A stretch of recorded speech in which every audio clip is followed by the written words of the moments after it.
ನಮಸ್ಕಾರ ಸ್ನೇಹಿತರೆ, welcome back to my YouTube channel. ಬನ್ನಿ ಇವತ್ತಿನ ನಂದಗೋಕುಲ ಸಂಚಿಕೆಯಲ್ಲಿ ಏನಾಗುತ್ತೆ ಅಂತ ನೋಡ್ಕೊಂಬರೋಣ. ಅದಕ್ಕೂ ಮುಂಚೆ ಯಾರೇ ನನ್ನ ಚಾನಲ್ನ ಸಬ್ಸ್ಕ್ರೈಬ್ ಮಾಡದೆ ನೋಡ್ತಾ ಇದ್ರೆ ಪ್ಲೀಸ್ ಸಬ್ಸ್ಕ್ರೈಬ್ ಮಾಡಿ. ಇಂದಿನ ಸಂಚಿಕೆಯಲ್ಲಿ ಹುಡುಗಿ ಕಾರ್ಡ್ ಸ್ಟೇಜ್ ಮೇಲೆ ಕರೆದು ಮಾತಾಡ್ತಿರ್ತಾರೆ. ನಿಮಗೆ ಯಾವ ಥರ ಇರಬೇಕು, ಹುಡುಗನ ಮನೆಯವ್ರು ಯಾವ ಥರ ಇರಬೇಕು ಅಂತ ಎಲ್ಲ ಕೇಳ್ತಿರ್ತಾರೆ. ನಮಗೇನಿಲ್ಲ, ನಮಗೆ ನಾವು ಇರೋದೇ 4 ಜನ, ಆದರೆ ನಮ್ಮ ಸಂಬಂಧಿಕರು ತುಂಬ ಜನ ಇದ್ದಾರೆ. ನಮಗೂ ಕುಟುಂಬಕ್ಕೆ ಹೋದರೆ ಚೆನ್ನಾಗಿರುತ್ತೆ. ಹಾಗೆ ನನಗೆ ಇವರು ಕೆಲಸ ಮಾಡಿಸಿದ್ರು ಪರವಾಗಿಲ್ಲ, ನನ್ನ ಮಗಳ ಕಡೆಯಿಂದ ಕೆಲಸ ಮಾಡಿಸಿದ್ರು ಪರವಾಗಿಲ್ಲ. ಅವಳು ಮನೆಯನ್ನು ನಿಭಾಯಿಸುವಾಗಿದ್ದಾಳೆ, ಅವಳಿಗೆ ಎಲ್ಲ ಕೆಲಸ ಬರುತ್ತೆ. ಹಾಗೆ ಹೊರಗಡೆ ದುಡಿಯೋಕೆ ಕಳಿಸಿದ್ರು ಮಾಡ್ತಾಳೆ ನನ್ನ ಮಗಳಿಗೆ ಅಂತ ಎಲ್ಲ ಹೇಳ್ತಾರೆ. ಆಮೇಲೆ ಎಲ್ಲರೂ ಹೇಳ್ತಾರೆ ಅತ್ತೆ ಮಾವ ಇದ್ರೆ ಇರಬಾರ್ದು ಅಂತ ಎಲ್ಲ ಹೇಳ್ತಿದ್ದಾರೆ. ನಿಮ್ದೇನು ಅಭಿಪ್ರಾಯ ಅಂತ ಅವ್ರು ಕೇಳ್ತಾರೆ. ಅದಕ್ಕೆ ನಮ್ದೇನಿಲ್ಲ, ಅತ್ತೆ ಮಾವ ಅಂದ್ರೆ ಅಪ್ಪ ಅಮ್ಮನ ಸಮಾನ, ನಾವು ಯಾವ ಥರ ನೋಡ್ಕೋತೀವಿ ಅವರು ನಮ್ಮನ್ನ ಅದೇ ಥರ ನೋಡ್ಕೋದಲ್ವಾ, ಅದಕ್ಕೆ ನಮಗೆ ಅವರಿದ್ರೇನೆ ಒಂದು ಇದು ಕುಟುಂಬಕ್ಕೆ ಕಳಿಸೋದಿದೆಯಾ ಅಂತ ಎಲ್ಲ ಮಾತಾಡ್ತಾರೆ. ಇದನ್ನೆಲ್ಲ ಕೇಳಿ ನಂದಿನಿ ಮೇಡಮ್ ಹೇಳ್ತಾರೆ, ಹಾಗಿದ್ರೆ ನಿಮಗೆ ಇಲ್ಲಿ ಒಪ್ಕೋ ಸಂಬಂಧ ಒಂದು ಬಂದಿದೆ, ಮಾಧವರ ಸಂಬಂಧ, ನಿಮ್ಗೆ ಅದು ಒಪ್ಪಿಗೆ ಆಗ್ಬೋದಾ, ನೀವು ಅವ್ರ ಜೊತೆ ಮಾತಾಡ್ತೀರಾ ಅಂತ ಕೇಳ್ತಾರೆ. ಅದಕ್ಕೆ ನಂದನ್ ಕುಮಾರ್ಗೂ ಫುಲ್ ಖುಷಿ ಆಗ್ಬಿಡುತ್ತೆ. ಆಮೇಲೆ ಸರಿ ನಾನು ಮಾತಾಡಕ್ಕೆ ಮುಂದುವರಿತೀನಿ ಅಂತ ಹುಡುಗಿ ಅಪ್ಪ ಅಮ್ಮನ ಹೇಳ್ತಾರೆ. ಆಮೇಲೆ ವಲ್ಲಭನ ಮನೆಯಲ್ಲಿ ಅವ್ನ ಫ್ರೆಂಡ್ಸ್ ಬಂದಿರ್ತಾರೆ. ಅಮ್ಮಗೆ ಬಿಕ್ಕು ಸ್ಟಾರ್ಟ್ ಆಗಿರುತ್ತೆ. ವಲ್ಲಭನು ಏನು ಮಗ ಬಿಕ್ ಅಲ್ಲಿಂದ ಬರ್ತಾ ಇದೆ, ನೀನು ಬಿಕ್ಕಿಸ್ತಾ ಇದೆಯಾ ಅಂತ ಕೇಳ್ತಾರೆ. ಅದು ಏಕೋ ಆಗ್ತಾ ಇದೆ ಕಣು ಅಂತ ಹೇಳಿ ನೀರು ಕುಡಿಯೋಕೆ ಹೋಗ್ತಾನೆ. ಆಮೇಲೆ ಸಡನ್ ಆಗಿ ಕರಿಬೇಕು ಬಂತು ಅಂತ ಹೇಳ್ಬಿಡ್ತಾನೆ ಅವ್ನ ಫ್ರೆಂಡು. ಅದಕ್ಕೆ ಅಮ್ಮಗೆ ಬಿಕ್ಕ ಹೋಗುತ್ತೆ, ಆಮೇಲೆ ಇವ್ರಿಗೂ ಬಿಕ್ಕ ಹೋಗುತ್ತೆ. ಅವಳು ಹಿಂದೆ ಬಂದಿರ್ತಾಳೆ. ಆಮೇಲೆ ನಾಟಕಕ್ಕೆ ಅವಳನ್ನ ಕರ್ಕೊಂಡಿದ್ದಾರೋ ಏನೋ ಅಂತ ಬೈತಿರ್ತಾರೆ. ಅಷ್ಟರಲ್ಲಿ ಅಮ್ಮನೇ ಬಂದು ಅವ್ನ ಮುಂದೆ ನಿಂತ್ಬಿಡ್ತಾಳೆ.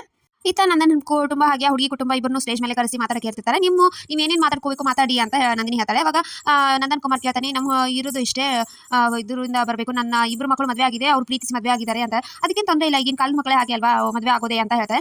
ಅದಕ್ಕೆ ನಾವು ಇದಕ್ಕೆ ಬಿಟ್ಟಿಲ್ಲ, ನನ್ನ ಮಗಳು ಹೋಗಿಲ್ಲ ಅಂತ ಹೇಳ್ತಾರೆ. ಹೌದಾಗಿದೆ, ಒಳ್ಳೇದಾಯ್ತು ಅಂತ ನಂದನ್ ಕುಮಾರ್ ಖುಷಿ ಆಗ್ತಾನೆ. ಆಮೇಲೆ ನಿಮ್ಮ ಎರಡನೇ ಸೊಸೆ ಏನು ಮಾಡ್ತಾರೆ ಅಂತ ಕೇಳ್ತಾರೆ. ಅವಳು ಸರ್ಕಾರಿ ನೌಕರದಲ್ಲಿದ್ದಾರೆ, ಮೀನಾ ಇಲ್ಲೇ ಬಂದಿದ್ದಾಳೆ ಅಂತ. ಮೀನಾಗೆ ಸ್ವಲ್ಪ ಡೌಟ್ ಬರುತ್ತೆ, ಯಾಕೋ ಇವ್ರು ಎಲ್ಲದಕ್ಕೂ ತೀರಾ ಒಳ್ಳೆತನ ತೋರಿಸ್ತಾ ಇದ್ದಾರಲ್ಲ ಅಂತ ಅನ್ಕೋತಿರ್ತಾಳೆ. ಆಮೇಲೆ ನಮಗೂ ಒಪ್ಪಿಗೆ, ಆಮೇಲೆ ನಮಗೂ ಒಪ್ಪಿಗೆ ಅಂತ ಹೇಳ್ತಾರೆ. ಹುಡುಗಿನ ಕೇಳ್ಬಿಡಿ ಅಂತ ಹೇಳ್ತಾರೆ. ಹುಡುಗಿ ಯೋಚನೆ ಮಾಡಿ ಹ್ಞೂ ಅಂತ ಹೇಳ್ತಾಳೆ. ಅವಾಗ ಮಾಧವನು ಕೇಳ್ತಾರೆ, ಮಾಧವನು ಸರಿ ನನಗೂ ಒಪ್ಪಿಗೆ ಅಂತ ಹೇಳ್ತಾನೆ. ಸೊ ಇಬ್ರು ಕುಟುಂಬದವರು ಖುಷಿ ಆಗ್ತಾರೆ. ಆಮೇಲೆ ನಡ್ಸೋರು ನಂದಿನಿ ಮೇಡಮ್ ಹೇಳ್ತಾರೆ, ಪ್ರಿಯಾ ಹಾಗೆ ಮಾಧವ ನನ್ನ ಮದುವೆ ಕರೆಯೋದು ಮಾತ್ರ ಮರಿಬೇಡಿ ಅಂತ ಹೇಳ್ತಾನೆ. ಆಮೇಲೆ ಇಬ್ರು ಎರಡು ಕುಟುಂಬ ಎದ್ಬಿಟ್ಟು ಒಬ್ರಿಗೊಬ್ರು ಮಾತಾಡಕ್ಕೆ ಸ್ಟಾರ್ಟ್ ಮಾಡ್ತಾರೆ. ಈತ ಮನೆಯಲ್ಲಿ ಅಮ್ಮನ ನೋಡಿ ಅವ್ನ ಫ್ರೆಂಡ್ಸ್ ಶಾಕ್ ಆಗ್ತಾರೆ. ಇವಳೇನು ಮಾಡ್ತಾ ಇದ್ದಾಳೆ ಇಲ್ಲಿ ಅಂತ ಕೇಳ್ತಾನೆ. ಇಲ್ಲ ಕಣೋ, ನಾಟಕ ಇವತ್ತು ಕಾಲೇಜಿಗೆ ಬಂದಿರಲಿಲ್ಲ, ನಾಟಕ ಪ್ರಾಕ್ಟೀಸ್ ಮಾಡ್ತಾ ಇದ್ವಿ, ಇವಳು ಬೇರೆ ಬರೋದಿಲ್ಲ, ಕರಿಬೇಕೀಗ ಅಂತ ಬೈತಾನೆ. ಹೌದಾ ಮಗ, ಯಾಕೋ ನೀವು ನಮ್ಮ ಮುಂದೆ ಡೌಟ್ ಮಾಡಿ ನಾಟಕ ಮಾಡ್ತಿರೋ ಆಗಿದೆಯಲ್ಲ, ಏನು ಮಗ ನಾನು ಚಿಕ್ಕದಿದ್ದಾಗಿಂದ ಗೊತ್ತಿದೆ ಈ ಕರಿಬೇಕು ನಂಗೆ ಬರೋದಿಲ್ಲ ಅಂತ, ನೀನು ಈ ಥರ ಹೇಳ್ತಾ ಇದೆಯಾ, ಹೌದು ಇರ್ಬೋದು ಅಂತ ಸುಮ್ಮನಾಗ್ತಾರೆ. ಹೋಗು ನಿನ್ನ ಮನೆಗೆ ಹೋಗು, ಇನ್ನು ಸಾಕು ನಾಟಕ ಮುಗಿಸಿ ಅಂತ ವಲ್ಲಭ ಬೈತ್ ಕಳಿಸ್ತಾನೆ. ಆಮೇಲೆ ಸಂಜೆ ಆಗುತ್ತೆ, ರಕ್ಷಾ ವೇಟ್ ಮಾಡ್ತಿರ್ತಾಳೆ. ಯಾಕೆ ಈ ಥರ ಮಾಡ್ತಾ ಇದೆಯಾ ಅಂತ ವಲ್ಲಭ ಕೇಳ್ತಾನೆ. ಇವತ್ತು ಮೇಳದಿಂದ ಬರೋರಿದ್ದಾರಲ್ವಾ ಅಪ್ಪ ಅಮ್ಮ ಅದಕ್ಕೆ ಅಂತ.